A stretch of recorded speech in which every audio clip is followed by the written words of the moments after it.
की बात यह है, क्यों कहा ऐसा कोई सगा नहीं जिसे इन्होंने ठगा नहीं, क्योंकि 17 महीने से मौलानाओं को भी जो इनको भत्ता देना है वो दिया नहीं है। तो इसका मतलब अरविंद केजरीवाल जो कहते थे वीवीआईपी कल्चर खत्म कर दूंगा, वो शीश महल में करोड़ों करोड़ों रुपए पर्दों पे लगा देते हैं। 20 लाख की टॉयलेट की सीट है, ठंडा पानी, गर्म पानी, गुनगुना पानी।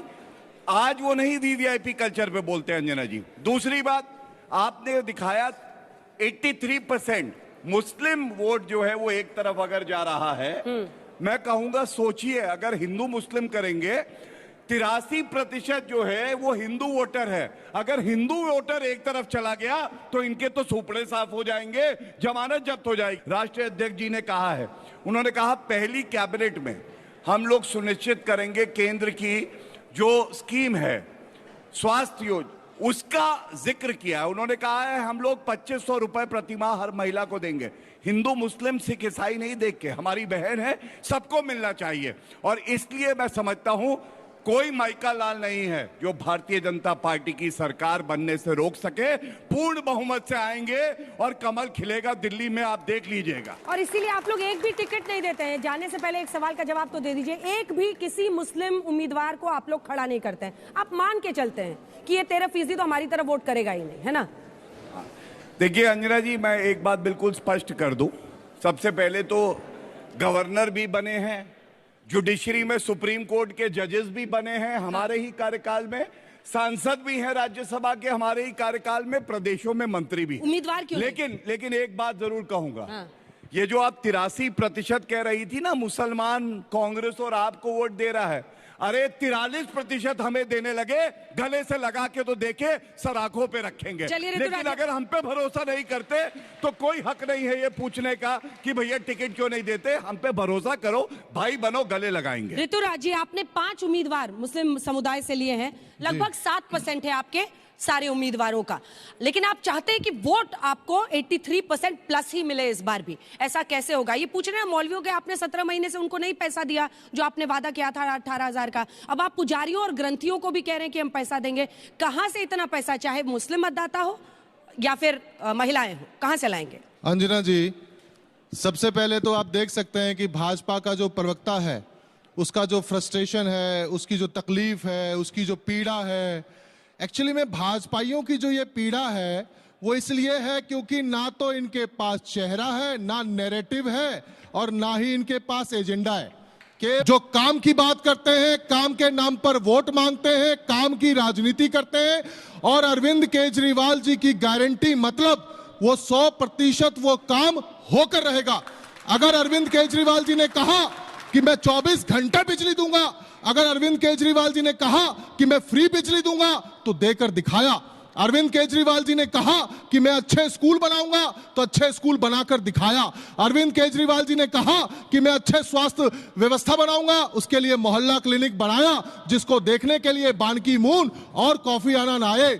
अगर उन्होंने स्कूल की बात करी तो डोनाल्ड ट्रंप की पत्नी मेलिना ट्रंप केजरीवाल जी का स्कूल देखने के लिए आती है, उससे देश का नाम रोशन होता है। अगर उन्होंने कहा कि मैं महिलाओं को बसेस में फ्री यात्रा करवाऊंगा, तो उन्होंने करवाया। अगर उन्होंने कहा कि मैं बुजुर्गों की फ्री तीर्थ यात्रा करवाऊंगा, तो उन्होंने करवाया। अगर वो आज कह रहे हैं कि वो महिलाओं को 2100 रुपए पर महीना जो है सो सम्मान राशि देंगे, तो लोगों को भरोसा है कि वो देंगे। अगर उन्होंने कहा कि वो संजीवनी योजना के तहत बुजुर्गों का फ्री इलाज करवाएंगे, तो वो करवाएंगे, लोगों को भरोसा है। अगर वो कह रहे हैं कि वो स्टूडेंट्स को फ्री बस सर्विस देंगे, तो स्टूडेंट्स को भरोसा है कि फ्री बस सर्विस मिलेगा। अगर अरविंद केजरीवाल जी, कांग्रेस पार्टी एक फैक्टर बनती है, मुस्लिम वोट बढ़ता है, तो आपको मुश्किल आएगी? अंजना जी, कांग्रेस 13 में भी लड़ी, कांग्रेस 15 में भी लड़ी, कांग्रेस 20 में भी लड़ी। मैं दावे के साथ कह सकता हूं कि कांग्रेस पार्टी को 2025 में भी कोई नुकसान नहीं होगा। कांग्रेस जहां थी वहीं 25 में भी रहेगी। आज यहां पर दिल्ली के अंदर में लड़ाई केवल भाजपा के साथ है। इनका फ्रस्ट्रेशन इस बात का है कि ना तो 20 राज्यों में जहां इनकी सरकार है, ना ये 24 घंटे बिजली दे सकते हैं, ना ये फ्री बिजली दे सकते हैं, ना अच्छे स्कूल बना सकते हैं, ना अच्छी स्वास्थ्य व्यवस्था कर सकते हैं। केजरीवाल जी के काम का मुकाबला नहीं कर सकते हैं। वो डेटा दिखा दीजिए मुस्लिम वोटर का, केवल ठीक है, 2013 से लेकर 24 तक का डेटा दिखा दीजिए। बहुत दिलचस्प है, विधानसभा चुनाव वर्सेस लोकसभा चुनाव। लोकसभा चुनाव में वही मुस्लिम मतदाता अगर आप देखिए, चाहे वो 2014 हो, 14 में तो 56% आम आदमी पार्टी की तरफ गया था, लेकिन 19 आते आते 66% चला। क्योंकि क्लासरूम बता रहे थे टॉयलेट्स को, वो भी एक घोटाला कर दिया, घोटालाबाज। छोटा सा जवाब अजय वर्मा जी के पास मुझे जाना है, छोटा सा। मैं उम्मीद करूंगा कमरे जोड़ देना, हॉस्पिटल में बेड जोड़ देना, ये नया अस्पताल या नया स्कूल नहीं हो सकता। मुझे बोलने का मौका देंगे, मैं उम्मीद करता हूं। इन्होंने कहा वादे, अरविंद केजरीवाल जी ने कम से कम यमुना को लेकर के स्टेटमेंट तो दिया कि भाई ठीक है, उसमें अगर कमी रही है, देरी हुई है, तो चलो उसको ठीक हम करेंगे। जो करता है उसी से उम्मीद होती है। प्रधानमंत्री नरेंद्र मोदी जी ने 5 साल पहले रामलीला मैदान के अंदर में 1750 कच्ची कॉलोनी है दिल्ली में, जहां 50 लाख से ज्यादा लोग रहते हैं। प्रधानमंत्री मोदी जी ने रैली करके डंकापति ने डंके की चोट पर कहा कि सभी 1750 कच्ची कॉलोनियों को पक्का किया जाएगा और कच्ची कॉलोनी में रहने वाले सभी लोगों को पक्की रजिस्ट्री दी जाएगी और पीएम उदय योजना उसका नाम दिया गया। आज आपको मैं बता दूं, 5 साल हो गए हैं, 5 लोगों को भी पक्की रजिस्ट्री नहीं दी गई है। अब अन्य मेहमानों के पास चलता है जी। नहीं, जल्दी पूरा कीजिए। इन्होंने कहा कि हमने हॉस्पिटल बनाए हैं, उसका नाम बताओ। स्कूल 500 की लिस्ट है ना, अरे बता तो रहा हूँ, सुनो ना, अभी देता हूँ, अभी देता हूँ, अभी देता हूँ, अरे अभी देता हूँ, अभी देता हूँ। 24,000 कमरे, 500 नहीं है, 24,000 कमरे, 24,000 कमरे स्कूलों में बनाए। आपके टीना टप्पर के स्कूल को ठीक किया, आपके टीना टप्पर के स्कूल को ठीक किया और साथ में एक सेकंड मैं चैलेंज कर रहा हूँ, मैं चैलेंज कर रहा हूँ, लाइव टीवी पे चैलेंज कर रहा हूँ। एक स्कूल के अंदर में आज तक का कैमरा चले, हम भी चले, गौरव भाटिया भी चले, स्कूल भी दिखाएंगे, कमरे भी दिखाएंगे, टॉयलेट भी दिखाएंगे और बताइए लिफ्ट भी दिखाएंगे कि 6 महीने पहले जो आपको अस्पताल भी दिखाएंगे, अस्पताल जो हम लोगों ने 6 महीने पहले जो दिल्ली में आपको अपने साथी हमने काम किया है तो डंके की चोट पर कहेंगे और दिखाएंगे।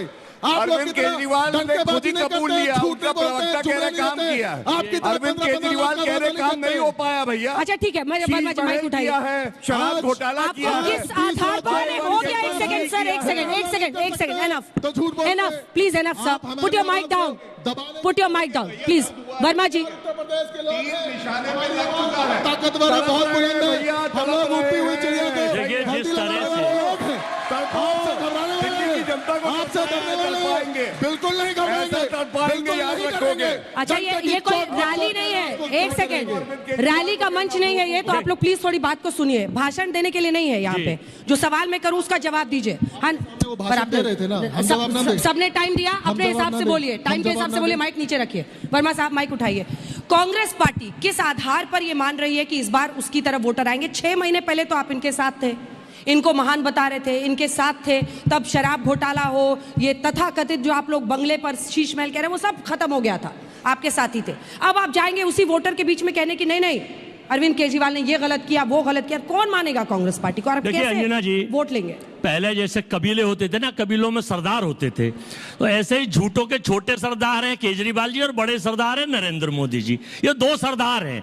हमारी लड़ाई इन दोनों से इसलिए है कि हम जो 15 साल का विजन शीला दीक्षित का 1998 से 3 और 3 से 2008 और 8 से 2013 था, जो दिल्ली को विश्व स्तरीय दर्जा बनाया, जो दिल्ली में पुलों का जाल बिछाया, जो दिल्ली में युवाओं की व्यापार के लिए, नौकरी के लिए आगे बढ़ाया, जो बेटियों की, बहनों की सुरक्षा के लिए चलाया।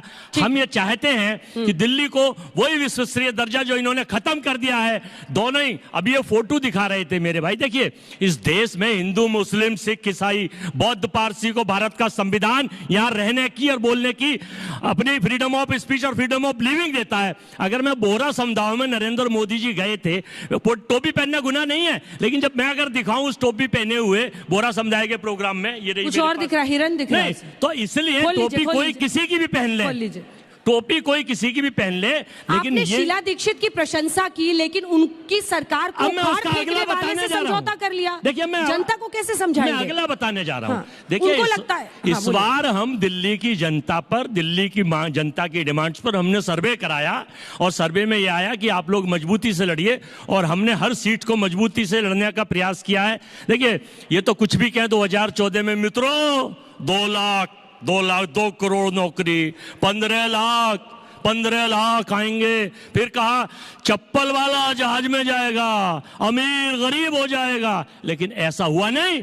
चप्पल वाले की तो और चप्पल छिल गई, अमीर और अमीर होकर देश छोड़ के भाग गए, और गरीब गरीबी की रेखा के नीचे चले गए। पर आप लोग ये बोलते बोलते सड़क पे ही रह गए, तीसरी बार मोदी की सरकार बन गई। नहीं तो वो जनता जैसे देखिए ये अंजना सब जी, समझाते समझाते आप लोग सड़क पे रह गए, और अंजना मोदी जी की तीसरी हमने- बार